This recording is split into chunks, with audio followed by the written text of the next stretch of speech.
اللهم صل على سيدنا محمد يا رب صل وسلم دائما أبدا على حبيبك. قرآن مجید دو چیزیں بہت زیادہ بیان کرتا ہے اور انسان کو حوصلہ انہی دو چیزوں سے ملتا ہے. اپنا ایمان مضبوط کریں جنت پر بھی اور جہنم پر بھی. دیکھو یعلمون ظاہرا من الحیات الدنیا، اللہ فرماتے ہیں یہ لوگ دنیا کے ظاہر کو دیکھتے ہیں. یہ جو دنیا کا ظاہر ہے بار بار ہم ان آیتوں میں پڑھ رہے ہیں کہ یہ دھوکہ ہے، یہ ایسے ہے نہیں جیسا نظر آ رہا ہے. مریں گے سب ختم ہو جائے گا. کتنی بڑی حقیقت ہے یہ. ایک موت اس دنیا پر بھی آنی ہے اور ایک موت ہماری ذات پر بھی آنی ہے. آج وہ لندن والے بھی نہیں آئے؟ خیریت تو ہے؟ اچھا 2 دن سے نہیں آ رہے، اللہ خیر کرے. ایک موت ہم پر بھی آنی ہے اور ایک اس دنیا پہ بھی آنی ہے. یہ سب سائنسی ترقی اور خلائی سیارے اور مریخ اور چاند پہ پہنچنے والی باتیں بالآخر زمین پہ ڈھیر ہو جائیں گی. تو ترقی سے تو آپ کو منع نہیں کیا جا رہا، لیکن بار بار بتایا جا رہا ہے اصل آخرت ہے. انسان مرنے کے بعد مر کے ختم نہیں ہوتا، بہت بڑی زندگی اس کے بعد شروع ہوتی ہے، جنت کی صورت میں یا جہنم کی صورت میں. ہم نے فرعون کا واقعہ بھی پڑھا، ہم نے قارون کا واقعہ بھی پڑھا، ہم نے موسیٰ علیہ السلام کا واقعہ بھی پڑھا، کیسے اللہ نے فرعون کو آگ میں داخل کیا ہے. اب آپ مجھے ایک بات بتاؤ، جن لوگوں کا آخرت پہ یقین نہیں ہے ان کی نظر میں فرعون لاکھوں بچوں کا قتل کر کے بھی اس کو کوئی نقصان نہیں ہوا. زیادہ زیادہ سمندر میں پانی میں غرق ہو گیا، وہ تو نہیں بھی ہوا ہوتا تو اب تک تو ویسے ہی مر چکا ہوتا. لیکن اللہ کہہ رہا ہے ایسا نہیں ہے، ایسا نہیں ہے. النار یعرضون علیہا غدوا وعشیا، آگ ہے جس میں وہ صبح و شام جلایا جاتا ہے. تو ان راتوں میں اللہ سے رات کو اٹھ کے بار بار آگ سے پناہ مانگیں. آگے بڑی سخت زندگی شروع ہونے والی ہے، اور ایک طرف اللہ کی بہت خوبصورت جنت ہے، بہت خوبصورت جنت. مجھے کسی نے بتایا کہ مجھے خواب میں جنت دکھائی گئی، کل کی بات ہے. تو جو بتانے والے بتا رہے تھے کہ اتنی خوبصورت جنت، اتنی خوبصورت، دل ہی نہیں کر رہا تھا اٹھنے کا نا کہ آنکھ کھل جائے. اتنی خوبصورت جنت. تو میں نے کہا کہ جتنی خوبصورت آپ کو خواب میں نظر آئی ہے نا جنت، اس کو 1 کروڑ سے ضرب دے دو پھر بھی کم ہے. تو بھائی یہ کچھ بھی نہیں ہے. یہ جو ہے نا یہ جو یہاں کی انٹرٹینمنٹ، یہاں کیا ہے، زیادہ زیادہ پیزا کھا لو گے نا، یہ انٹرٹینمنٹ ہے یہاں کی. کیا کر لو گے؟ بھوک لگ رہی ہے، بیف بریانی کھا لی، بوفے میں چلے گئے، کیا کھا لیا وہاں پہ، کتنی دیر کی لذت ہے. آپ کی پسند کی شادی ہو گئی، آپ کو آپ کی محبوبہ مل گئی، تھوڑے دنوں میں اس نے بھی بڈھے ہو جانا ہے، آپ بھی بڈھے ہو گئے. حضرت حکیم اختر صاحب رحمہ اللہ تعالی شعر پڑھا کرتے تھے، وہ پورا شعر مجھے اکثر یاد ہی نہیں رہتا، آخر کا ہی یاد رہتا ہے ہمیشہ سے، کہ ختم زندگانی ہوئی، کوئی نانا ہوا کوئی نانی ہوئی. یہ جو عشق تھا نا یہ بالآخر نانا اور نانی پہ جا کے ختم ہوتا ہے. عاشق نانا بن جاتا ہے اور معشوقہ نانی. تبھی تو صحابہ کرام اس جنت کے پیچھے دوڑے ہیں.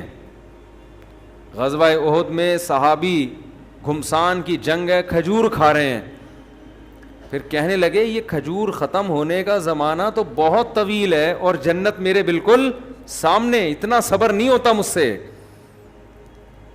وَكَأَيٍّ مِّن نَّبِيٍّ قَاتَلَ مَعَهُ رِبِّيُّونَ كَثِيرٌ، قرآن کہہ رہا ہے کتنے ہی پیغمبروں کے ساتھ اللہ والوں نے مل کے جنگیں لڑی ہیں، حالانکہ یہ کمزور تھے، کم تھے، لیکن اس بیس پہ لڑی ہیں شہادت ملے گی اور اللہ ہمیں جنت میں داخل کرے گا. اور پھر اللہ نے ان کو فتوحات دی ہیں. تو بھائی اس جنت کے لیے کچھ لالچ پیدا کرو اپنے جسم کے اندر, اپنی باڈی کے اندر, دل میں لالچ پیدا کرو. اگر آپ کو جنت کا شوق نہیں ہے, خوب سمجھ لو, پھر اللہ کو بھی آپ کو جنت دینے کا بالکل بھی شوق نہیں ہے. ہمارے حضرت ایک بات فرمایا کرتے تھے کہ یہ جو لوگ کہتے ہیں نا کہ اللہ کو ہم سے بہت محبت ہے, فرمایا اتنی ہی ہے جتنی آپ کو ہے اللہ سے. ہاں آپ کم کریں گے اللہ زیادہ کر دے گا, لیکن اگر آپ کو نہیں ہے تو اس خوش فہمی میں نہ رہیں کہ اللہ کو پھر آپ سے محبت ہے, وہ مستغنی ہے. تو آپ کے دل میں اگر جنت کی لالچ نہیں ہے, شوق نہیں ہے, تو پھر اللہ کو بھی آپ کو جنت دینے کا کوئی شوق نہیں ہے. تو اللہ نے یہ حسین جنت جس کا بار بار آج بھی تذکرہ آیا, کتنی جگہ قرآن میں, یدخلہم جنات تجری من تحتی, یہ تو آپ لوگ کو عربی نہیں آتی پھر بھی سمجھ میں آتا ہوگا نا, تجری من تحتہا الانہار, تجری من تحتہا الانہار, تجری من تحتہا الانہار, کتنی دفعہ یہ آیات آتی ہیں. میرا پنجاب کا سفر تھا, وہاں لندن سے ایک صاحب آئے ہوئے تھے, مجھے کہنے لگے مفتی صاحب یہ جو اللہ بار بار کہتا ہے نا کہ اس ایسے باغات دوں گا جن کے نیچے نہریں بہتی, حالانکہ دنیا دار سے آدمی تھے, وہ کوئی مولانا ٹائپ کے نہیں تھے. کہتے ہیں میرا دل مچل جاتا ہے جب میں یہ آیتیں سنتا ہوں, میرا دل چاہتا ہے کہ یہ مجھے مل جائے. ایسے دل سے کہہ رہے تھے نا کہ بعض دفعہ انسان ایسے دل کی کیفیت سے کوئی بات کہتا ہے کہ لگتا ہے کہ یہ زبان سے نہیں بلکہ دل سے کہہ رہا ہے. اس کی واقعی یہ کیفیات بن رہی ہیں. مجھے ان کا جملہ بڑا اچھا لگا, کہہ رہے ہیں یار بار بار اللہ جب بھی جنت کہتے ہیں باغ کو, اور صرف باغ کو نہیں کہتے, گھنے باغات کو کہتے ہیں. بار بار قرآن کہہ رہے ہیں یار تھوڑا سا تو سوچ لو, کچھ تو حقیقت ہوگی نا. یہ اللہ الحم سے لے کے والناس تک ہزاروں سینکڑوں بار جنت کا تذکرہ ویسے ہی کر رہا ہے, دینی وینی نہیں ہے ویسے ہی. تو اگر یہ ویسے ہی کر رہا ہے پھر تو پورا قرآن غلط ہے, پھر تو اسلام غلط ہے, پھر تو اللہ کی باتیں غلط ہیں. اور اگر اللہ کہہ رہا ہے لیکن ایک بار نہیں, ہر تھوڑی دیر میں آیت آئے گی, اللہ ان کو جنت میں داخل کرے گا جن کے نیچے نہریں بہتی, اللہ ان کو جنت میں داخل کرے گا جن کے نیچے نہریں بہتی ہیں. تو دل نہیں چاہتا ایک شخص آپ کو آ کے کہے, آفر دے کہ یار تو یہ کام کر لے, میں تجھے ہر مہینے اتنے پیسے دیا کروں گا. ایک بار کہے, دو بار کہے, تین بار, تو مجھے 20,000 روپے دے دے, میں تجھے ہر مہینے 3 لاکھ روپے دوں گا. ایک دفعہ کہے گا, 2 دفعہ کہے گا, 3 دفعہ کہے گا, 4 دفعہ, 5ویں 6ٹھی 7ویں 8ویں 9ویں 10ویں 11ویں دفعہ میں تو آپ کے کان کھڑے ہوں گے نا, یار کہیں صحیح تو نہیں کہہ رہا یہ. آپ تحقیق شروع کر دو گے, یار اگر یہ سچ کہہ رہا ہے تو 20,000 میں 3 لاکھ مل رہے ہیں, تو کون پاگل ہے جو نہیں دے گا. تو بھائی اللہ کہہ رہا ہے, وہ آدمی تو پھر بھی جھوٹا ہو سکتا ہے. اللہ بار بار کہہ رہا ہے, یہ میں صرف قرآن میں نہیں کہہ رہا, قل ما کنت بدعا من الرسل, اے نبی ان سے کہہ دیجئے میں نیا نبی نہیں ہوں کوئی کہ میں اس کائنات میں پہلا بندہ پیدا ہوا ہوں جو جنت کی باتیں کر رہا ہوں. میں پہلا تھوڑی ہوں, مجھ سے پہلے موسیٰ یہ باتیں کر کے گئے ہیں, داؤد یہ باتیں کر کے گئے ہیں, سلیمان یہ باتیں کر کے گئے ہیں, عیسیٰ نے بھی یہی کہا. آج تورات اور انجیل اٹھا کے دیکھو, اتنی تحریف ہو گئی, جنت کا وہی نقشہ نظر آئے گا جو قرآن بیان کر رہا ہے, اس میں تحریف نہیں ہوئی ہے. جہنم کا وہی نقشہ بیان تورات بھی بیان کرے گی جو قرآن بیان کر رہا ہے. قرآن کہہ رہا ہے قل ما کنت بدعا من الرسل, اے نبی ان سے کہہ دیجئے میں کوئی نیا پیغمبر نہیں ہوں, مجھ سے پہلے سارے پیغمبر یہی باتیں کر کے گئے ہیں, تو کیوں ایمان نہیں لے کر آتے اللہ کی باتوں پر. آپ کہو گے کہ اللہ تو دکھا کیوں نہیں دیتا ایک دفعہ ہمیں. بہت مشکل ہے بات سمجھانا میرے بھائی. آپ کے دل میں یہ بات آ رہی ہوگی اللہ ذرا سی جھلک دکھا دے. چلو میں آپ سے کہتا ہوں تھوڑی دیر کے لیے فرض کر لو اللہ ذرا سا جنت سے پردہ ہٹا دے, اللہ بتا دے کہ یہ الفلاحیہ مسجد کے گیٹ ہے نا, اس کے پیچھے میں نے تھوڑی دیر کے لیے جنت سجا دی, ذرا جھانک کے دیکھ لو. اور ہم نے جھانک کے دیکھا تو ہمیں کیا نظر آیا, ہمیں ایک عظیم دنیا نظر آئی. تھوڑی دیر کے لیے فرض کر لیں ہم دیکھ لیں تو ہمارا ہوگا کیا پھر ہم پھر بھی اسی طرح ڈھیلے رہیں گے ہم جیسے اب ہیں. تھوڑی دیر کے لیے فرض کر لیں کہ ایک شخص کہتا ہے میں نے ایک ایسا باغ بنایا ہے. لوگ تفریح پہ جاتے ہیں نا, چترال جاتے ہیں تفریح کے لیے, اور وہ کیا ہے چترال میں جو ہائٹ کی جگہ ہے, ایک تو یار داریل, دماغ پہ بھی چشمہ لگنا چاہیے انسان کے, صرف آنکھوں کے لیے نہیں ہو. وہ اسکردو جاتے ہیں, اور سوات مردان جاتے ہیں, کاغان ناران جاتے ہیں. تو جو جا کر آتا ہے اپنے دوستوں کو ایسی لمبی لمبی پھینک کے بتا رہا ہوتا ہے ابے یہ, حالانکہ ہوتا بھی ہے خوبصورت علاقے ہیں, لیکن تھوڑا اور زیادہ کر کے بتا رہا ہوتا, کیونکہ یہ گیا نہیں ہوتا نا اس کو شو مارنے کے لیے. ہم بچپن میں تو ہم ایسا بہت کرتے تھے, ابے بھائی ایسی چیز ہے, ہم تاکہ اس کو نا تھوڑا سا بھرم رہے ہیں اس کے اوپر, اور یہ احساس کمتری میں مرتا چلا جائے کہ میں کیوں نہیں گیا. بچے یہ شو بازی والا کام بہت کرتے ہیں.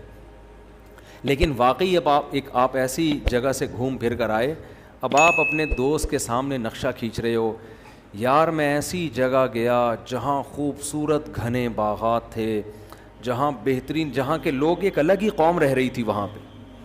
میں نے اس قوم سے انٹرویو لیا, ان کے چہرے بہت خوبصورت, صحتیں بہت اچھی. ان لوگوں سے ہم نے پوچھا تو انہوں نے کہا ہم اس باغ میں لاکھوں سال سے رہ رہے ہیں, ہم پر موت نہیں آتی. یہ ایسا پانی ہے ان چشموں کا جو پی لے تو یہ آب حیات ہے, اسے زندگی میں کبھی بھی موت نہیں آئے گی. کوئی دیکھ کر آئے آپ کے دوستوں میں سے, آپ نے کہا کہ وہاں ایسے خوبصورت باغات, پھل درختوں پہ لدے ہوئے ہیں, اور پھلوں کے بوجھ سے درختوں کی ٹہنیاں زمین کو چھو رہی ہیں, قطوفھا دانیہ, جیسے قرآن نقشے کھینچتا ہے. اور وہاں اتنی خوبصورت عورتیں ان لوگوں کی قوم میں جو ان کو ملی ہیں نکاح کرنے کے لیے, شادی کرنے کے لیے, اتنی خوبصورت عورتیں ہیں, یرا مخ سوقہما من وراء اللحم, کہ ان کی پنڈلیوں کا گودا بھی ان کی کھال سے نظر آتا ہے, ایسی شفاف اسکن ہے ان کی. جب نبی نے بتایا نا صحابہ کو کہ اللہ نے جو یاقوت اور مرجان سے زیادہ خوبصورت حوریں جنت میں پیدا کی ہیں, ان کی جو پنڈلیوں کا گودا ہے وہ بھی باہر سے نظر آئے گا, اتنی ٹرانسپیرنٹ اسکن ہوگی ان کی. صحابہ نے عرض کیا یا رسول اللہ یہ کیسے ممکن ہو کہ ایک ہے انسان, حور ہوگی تو انسان ہی نا, کوئی روبوٹ تھوڑی ہے, کوئی مشین تھوڑی ہے انسان, لیکن اس کی اسکن میں اس کی کھال اتنی شفاف, یہ کیسے ممکن ہے؟ تو آپ نے فرمایا کیا تم نے قرآن میں پڑھا نہیں ہے کأنہن الیاقوت والمرجان, میرا رب جنت کی حور کی تعریف کے لیے کہتا ہے جنت کی حوریں ایسی ہیں جیسے یاقوت اور مرجان. تو کیا یاقوت کے پتھر میں موتی میں دھاگا داخل کیا جائے وہ باہر سے نظر نہیں آتا کیا؟ حالانکہ کتنا ہارڈ ہوتا ہے, کتنا سخت ہوتا ہے, اس کے باوجود بھی وہ باہر سے نظر آتا ہے. تو یہ تو دنیا میں اللہ نے ایسی حسین چیزیں, ایسے پتھر پیدا کیے ہوئے ہیں جو اتنے شفاف ہوتے ہیں کہ آپ ان کے اندر ان کا دھاگا نظر آ رہا ہوتا ہے. تو جنت کی حور تو جنت کی حور ہے, یہ تو دنیا میں اس کی مثالیں ملتی ہیں. تو مجھے بتاؤ اگر کوئی آپ کو آ کے بتائے یار ایسا علاقہ دیکھ کے آیا ہوں, وہاں ایسی خوبصورت عورتیں, اور وہاں لوگ کبھی بیمار نہیں ہوتے. جیسے میں گلگت گیا نا تو 80 سال لوگوں کی عمریں, وہاں لوگ بتا رہے ہیں ہم 80 سال نہیں, ہم 80 لاکھ سال سے زندہ ہیں. اور یہاں کے بارے میں رپورٹ یہ ہے کہ یہاں کسی کو موت نہیں آتی. یہاں محبت اتنی ہے آپس میں کہ کبھی کسی کا جھگڑا کسی سے نہیں ہوتا. لا يسمعون فیہا لغوا ولا تأثیما, قرآن کہتا ہے کبھی کوئی بیکار بات, کوئی لغو بات. یہاں تو ایک بیان دو, نیچے کمنٹس میں کچھ اچھے اور کچھ اسٹیبلشمنٹ کا پٹھو. اب اسٹیبلشمنٹ کے تانے کیوں دے رہے ہو؟ اب تو اسٹیبلشمنٹ اس کے خلاف ہے بھائی. ہمیں کہتے تھے نا اسٹیبلشمنٹ کے پٹھو ہیں, یہ حکومت کے پٹھو ہیں. اب تو حکومت بھی گئی, اسٹیبلشمنٹ بھی آپ کے ساتھ ہے. اب اگر میں حمایت کر رہا ہوں تو کم از کم اب تو یہ نہ بولو نا کہ اسٹیبلشمنٹ کے پٹھو ہیں. تو آدمی کی کھوپڑی گھومتی ہے نا کہ یار تم کیا کر رہے ہو, کچھ بولنے ہی نہیں دیتے. آپ تبصرہ کرو لیکن غلط بیہودہ الزام تو نہ لگاؤ نا ہمارے اوپر.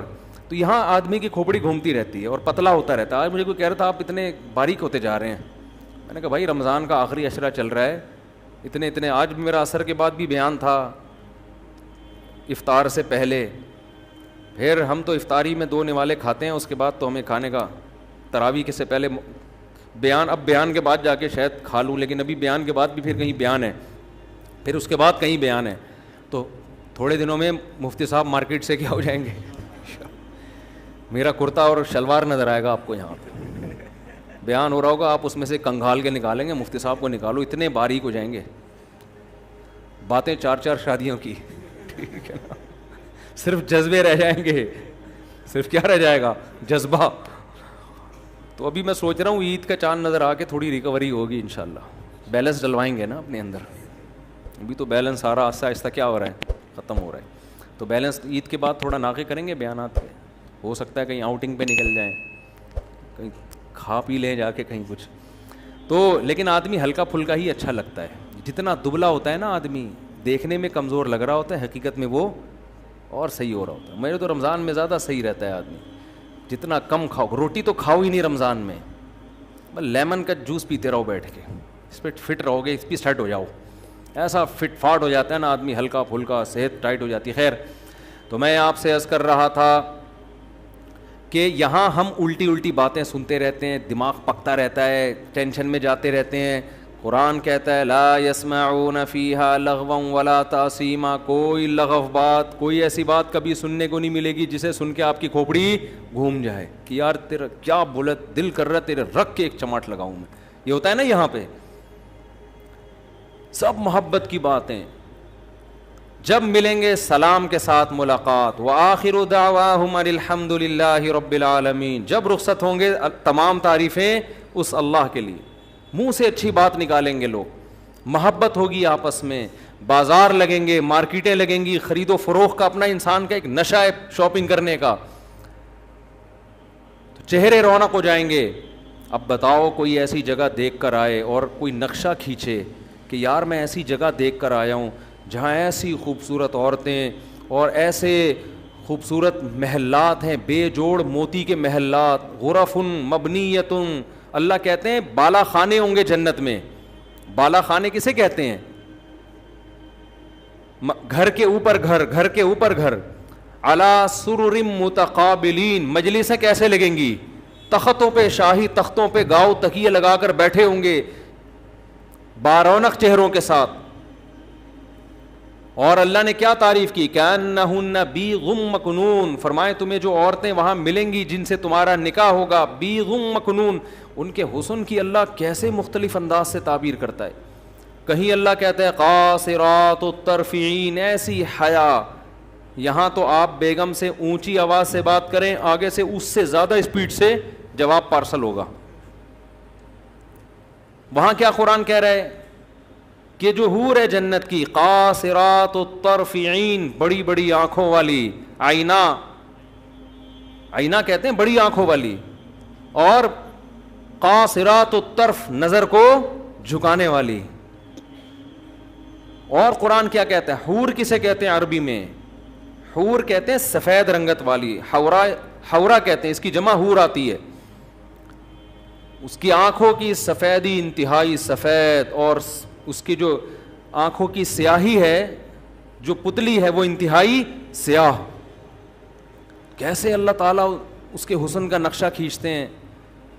اور قرآن کیا کہتا ہے, ایسی شفاف, کأنہن بیض مکنون, جیسے چھپائے ہوئے انڈے ہوتے ہیں نا, پرندہ گھونسلے میں انڈے دے کے اس پہ گھاس ڈال دیتا ہے کہ اس پہ گرد و غبار نہ آئے. تو اللہ کہتے ہیں میں نے ایسے ہی ان حوروں کو جنت کے مشک و عنبر کی مٹی سے بنا کے خیموں میں محفوظ کر دیا ہے. لم یطمثہن انس قبلہم ولا جان, کوئی انسان اور جن ایسا نہیں ہے جس نے ان کو کبھی چھوا ہو اس جنتی سے پہلے. جنتیوں کے لیے اللہ نے محفوظ کر دی ہیں. اللہ کو پتہ ہے یہاں کون جنت والے اعمال کر رہا ہے. اللہ ان اعمال والوں کے لیے پہلے سے ان کے لیے انتظام کر کے رکھا ہوا ہے اللہ تعالیٰ نے. انا انشأناہن انشاء, اللہ فرماتے ہم نے ان کو اسی مٹی سے بنایا ہے. فجعلناہن ابکارا, ہم نے ان کو ہمیشہ کے لیے کنوارا بنا دیا, ہمیشہ کے لیے. تو کتنی اللہ قرآن میں تعریفیں کر رہا ہے. پھر جنت کی شراب کی تعریف قرآن کرتا ہے, لا یصدعون عنہا ولا ینزفون, ایسی شراب کی لذت دنیا کی شراب سے بھی زیادہ, لیکن نہ اس سے سر میں درد ہوگا اور نہ بہکی بہکی باتیں کرے گا. فیہا انہار من ماء غیر آسن, 4 نہریں اللہ نے جنت میں ذکر کی ہیں. ایک نہر ایسا پانی جس کا ذائقہ کبھی متغیر نہیں ہوگا, ایک سفید دودھ کی بہتی ہوئی نہر, ایک شراب کی بہتی ہوئی نہر. جہاں شراب کا تذکرہ آیا لذت للشاربین, فرمایا ایسی شراب جو پینے والوں کے لیے لذت کا سامان ہوگا. وانہار من عسل مصفی, اور ایک نہر اللہ نے پیدا کی ہے شہد کی نہر.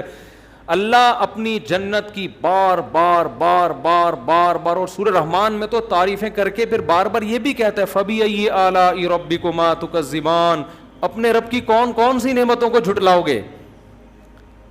یہ جنت کا تذکرہ اللہ قرآن میں بھی کرتا ہے, اسی جنت کا تذکرہ اللہ تورات میں بھی کرتا ہے, اسی جنت کا تذکرہ اللہ انجیل میں بھی کرتا ہے, اور کہتا ہے میں نے اپنے بندوں کے لیے بنائی. کس کے لیے بنائی؟ اپنے بندوں کے لیے بنائی. تو اللہ بار بار کہہ رہا ہے میں نے اپنے بندوں کے لیے جنت بنائی, میں نے اپنے بندوں کے لیے جنت بنائی. انکا لا تجوع فیہا ولا تعرا, نہ بھوک کی تکلیف ہوگی اور نہ لباس کی پریشانی ہوگی. جنت میں جو کھانا کھائیں گے بھوک کی تکلیف کے بغیر, صرف لذت کے لیے ہوگا وہ کھانا. کیسی اللہ نے نعمتیں بیان کی. وَلَحْمِ طَيْرٍ مِّمَّا يَشْتَهُونَ, جس پرندے کا گوشت کھانے کا دل چاہے گا وہ کھاؤ گے. سورہ دہر اٹھا کے دیکھیں, اللہ فرماتے ہیں اِذَا رَأَيْتَهُمْ حَسِبْتَهُمْ لُؤْلُؤًا مَّنْثُورًا, خوبصورت بچے خدمت کے لیے, اتنی بڑی تعداد میں آپ کی خدمت کے لیے, حالانکہ وہاں خدمت کی ضرورت نہیں ہے, لیکن اللہ نے آپ کی انٹرٹینمنٹ کے لیے, کہ انسان کو نا مزہ آتا ہے کسی سے خدمت لیتے ہوئے, آرڈر چلاتے ہوئے, ابے یہ لے آ جا کے. آپ نے دیکھا نا وہ مکینک کیسے کام لیتے, چھوٹے پانا لے کر آ, چل چھوٹے وہاں سے ٹائر اٹھا کے لا. وہ چھوٹا گنجا ہوتا ہے, اس کے چپت بھی پڑتی رہتی ہے سر پہ, اور اس کو ٹنڈ بھی کروا کے رکھتے ہیں. اکثر میں نے دیکھا ہے وہ بچے جو کام کر رہے ہیں نا وہ گنجے ہوتے ہیں, ان کو میں کہتا ہوں بال تو رکھو, کم از کم چپت لگے گی, تھوڑی تکلیف کم ہوگی اس سے. یہ انسان کی ہے کہ بھائی وہ چودراہٹ چاہتا ہے. تو قرآن کہتا ہے ایسے پیارے خوبصورت بچے خدمت کے لیے, ان کا قرآن نے نقشہ کھینچا ہے. اِذَا رَأَيْتَهُمْ حَسِبْتَهُمْ لُؤْلُؤًا مَّنْثُورًا, جب تم ان کو دیکھو گے ایسے لگے گا موتی ہیں بکھرے ہوئے, جیسے تسبیح خوبصورت دانوں والی ٹوٹتی ہے اور کیسے موتی بکھر جاتے ہیں, ایسے وہ خوبصورت بچے جنت کے اندر بکھرے ہوئے ہوں گے. ایک روایت میں آتا ہے جو جنت اپنی آنکھوں سے دیکھ لے اس کو دنیا جہنم لگے گی. یہ جو دنیا ہم جہاں بیٹھے ہوئے ہیں نا, جیسے جو لوگ امریکہ یورپ سے آتے ہیں نا, کراچی آتے ہیں, گلی میں آتے ہیں.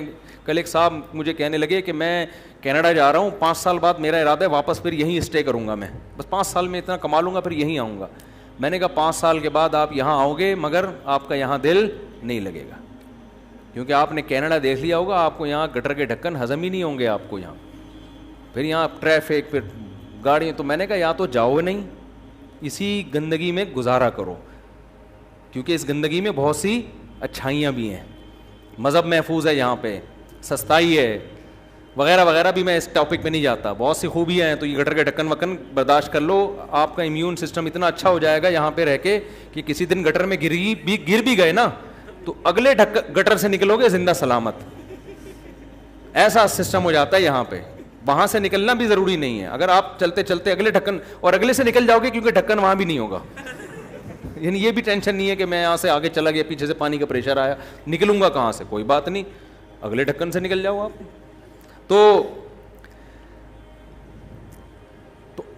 روایت میں آتا ہے کہ کوئی یہاں آ کے کوئی جنت میں یہاں آ کے دیکھ لے نا تو اسے یہ کیا لگے گی دنیا, جہنم. تو اللہ اتنی تعریفیں کر رہا ہے. ان للمتقین مفازا, جو لوگ پرہیزگار ہیں, گناہوں سے بچتے ہیں, انٹرنیٹ پر بیہودہ فلمیں نہیں دیکھتے, اگر کبھی غلطی ہو رب کو منا کے رو کے منا کے توبہ کرتے ہیں, نظر کی حفاظت کرتے ہیں, یغضوا من ابصارہم, سود نہیں کھاتے, کسی کی غیبت نہیں کرتے, کسی پر بہتان نہیں لگاتے. بہتان میں یہ بھی ہے سیاسی اختلافات میں مخالف پر بے جا الزامات لگانا, یہ بھی بہتان تراشی میں داخل ہے. آپ کسی سیاسی جماعت میں بغیر دلیل کے اپنے لیڈر کے کہنے پہ دوسرے کے لیڈر کو برا کہنا شروع کر دیں, یہ کوئی دلیل نہیں ہے کہ میرے قائد نے بولا تھا کہ ایسا ہے تو آپ نے بھی بول دیا ویسا ہے. آپ کے قائد کی کیا دلیل ہے آپ کے؟ وہ تو اپوزیشن میں, وہ تو بولیں گے ایسا ہے. قرآن بار بار کہتا ہے کسی پر بہتان نہیں لگاتے جب تک کوئی یقینی دلیل نہ ہو. کسی پر بہتان نہیں لگاتے, غیبت نہیں کرتے, رشتہ داری کو جوڑتے ہیں. او بھائی تمہیں دنیا ایسا انعام نہیں دے سکتی. دیکھو اللہ ہمیں جو نیک اعمال کا کہہ رہا ہے نا, وہ اللہ اس لیے نہیں کہ ہم ایک دوسرے کو خوش کریں, اس لیے کہ ہم کس کو خوش کریں؟ اللہ کے لیے. میرا رب اگر مجھے کہتا ہے میں اپنے باپ کو نہ ستاؤں, میں اپنے باپ کی اطاعت کروں, تو رب باپ کے لیے نہیں کہہ رہا, رب کس کے لیے کہہ رہا ہے؟ اپنے لیے, کہ میرا حکم ہے ماں باپ کی خدمت کرو. اس کا بدلہ ماں باپ نہیں دیں گے, کون دے گا؟ میں دوں گا. جو مذہب کو نہیں مانتے وہ ماں باپ کی خدمت کا بدلہ کس سے مانگتے ہیں؟ ماں باپ سے مانگتے ہیں. جو مذہب کو نہیں مانتے, جنت جہنم کو نہیں مانتے, باپ اگر اولاد پر احسان کرے گا تو اس کا بدلہ کس سے مانگے گا؟ اولاد سے. وہ اللہ سے بدلہ نہیں مانگے گا. جو مذہب کو نہیں مانتے وہ غریب پر احسان کریں گے تو اس کا احسان کا بدلہ کس سے مانگیں گے؟ غریب سے. گوروں نے کتاب لکھی ہے کہ دنیا میں جو بھی اچھا کام کرتا ہے اس کا حق ہے کہ اس کو دنیا میں پیسوں کی صورت میں بدلہ دیا جائے. یہ گورے کہتے ہیں ہر شخص کو اس کا کوئی بھی کچھ بھی کر رہا ہو اس کی قیمت ہوتی ہے. تبھی آپ دیکھیں بہت سے موٹیویشنل اسپیکر ہیں, یہ فری میں کہیں 5 منٹ بھی بیان نہیں دیں گے جا کے, ہر بیان کی ان کی قیمت ہوتی ہے. وہ کہتے ہیں ہم جب آپ کی خدمت کر رہے ہیں تو ہمیں اس کے بدلے میں کیا مل رہا ہے؟ ہمارے ریٹ ہیں 1 گھنٹے کے اتنے, آدھے گھنٹے کے اتنے پائیں, کبھی فری میں بھی تو کر دیا کریں نا بات. لیکن اگر آپ آخرت کے لیے کام کر رہے ہو جیسے ہمارے اکثر علماء کرتے ہیں تو ان کے بیانات کی کوئی قیمت نہیں ہوتی. مجھے لوگ سمجھتے ہیں کہ جو ہم یہاں پورا تراویح میں بیٹھ کے بیان کر رہے ہیں نا, اس کے ہمیں پیسے مل رہے ہیں, پیسے مل رہے ہیں. یا ہم کہیں دنیا میں باہر ملکوں میں بیان کے لیے جاتے ہیں تو ہمیں 5 روپے بھی نہیں ملتے. ہمیں کوئی ہدیہ تو کوئی بھی کسی کو کسی بھی ٹائم پہ دے دے, اس پہ تو منع نہیں کیا جا سکتا کسی کو. انگریز نہیں کرتا یہ کام. آپ نے کبھی انگریزوں کو دیکھا 1-1 گھنٹے کے لیکچر فری پھوکٹ میں دے رہے ہوں؟ کبھی سنا آپ نے؟ بولو نا کیا ہو گیا؟ کبھی بھی نہیں سنا. اور اسلام اسی وجہ سے زندہ ہے, اسی وجہ سے اسلام زندہ ہے. آج عیسائی مشنریاں جو محنت کر رہی ہیں, ہر مشنری کو اس کا پیسہ, ہر کارکن کو پیسہ ملتا ہے جو بھی ان مشنریوں میں. تبلیغی جماعت پوری دنیا میں گھومتی ہے, ساؤتھ افریقہ کے جنگلوں میں بھی, اپنی جان, اپنا مال, اپنا وقت. آپ ایک کمپنی کو بتا دیں کہ آج جتنا کمپنی میں کام ہوگا اس دن کی تنخواہ آپ کو نہیں ملے گی. ایک بندہ کمپنی میں جا کے دکھا دیں, میرا نام بدل دیں آپ. لیکن تبلیغی جماعت میں ایک مینیجر ہوتا ہے جس کو امیر کہتے ہیں, وہ مینیجر ہے, اس کے ماتحت 10-15 افراد ہوتے ہیں. پورے سال جماعت کو لے کے چلتا ہے وہ, پورے سال 1 روپیہ بھی اس کا نہیں لیتا, 1 روپیہ بھی. اپنا پیسہ ان پہ خرچ کر رہا ہے الٹا. پورے سال جماعت کو سردی, گرمی, خزاں, بہار کے موسم میں پہاڑوں میں, پتھروں میں, گاؤں میں, دیہاتوں میں, ایسی جگہ جماعتوں کو لے کے جائے گا. واش روم میں ٹوٹے ہوئے لوٹے, ٹوٹے ہوئے واش روم, بڑے بڑے امیر گھرانوں کے لوگ, آرمی کے بریگیڈیئر کرنل جیسے لوگ اس کے ماتحت ہوتے ہیں امیر کے. اور وہ امیر وہ 5ویں پاس بھی نہیں ہوتا. کیسے بہترین نظام کے تحت پوری سال جماعت کو گھما کے واپس لے آتا ہے. جب واپس آتا ہے تو کوئی ہار پھول لے کے استقبال کے لیے کھڑا نہیں ہوتا کہ اللہ کی راہ میں سال لگا کے آیا ہے. یہ کہاں سے, یہ کیوں ہو رہا ہے بھائی؟ یہ کوئی دنیا میں تصور کر سکتا, کوئی گورا انگریز تصور کر سکتا ہے اس کا؟ یار نہیں سمجھ میں آ رہی نا تو مجھے غصہ نہیں دلایا کرو تم لوگ, تو یوں کر دیا کرو ہاں نہ کچھ منہ ہلایا کرو. میں تو مفتی طارق مسعود صاحب کے بیانات سننے کے لیے youtube.com/مفتی طارق مسعود کو سبسکرائب کریں. اور اگر آپ لائیو ویڈیو کو کبھی بھی مس نہیں کرنا چاہتے ہیں تو سبسکرائب کرنے کے بعد بیل آئیکن پہ کلک کرنا مت بھولیں. جزاک اللہ.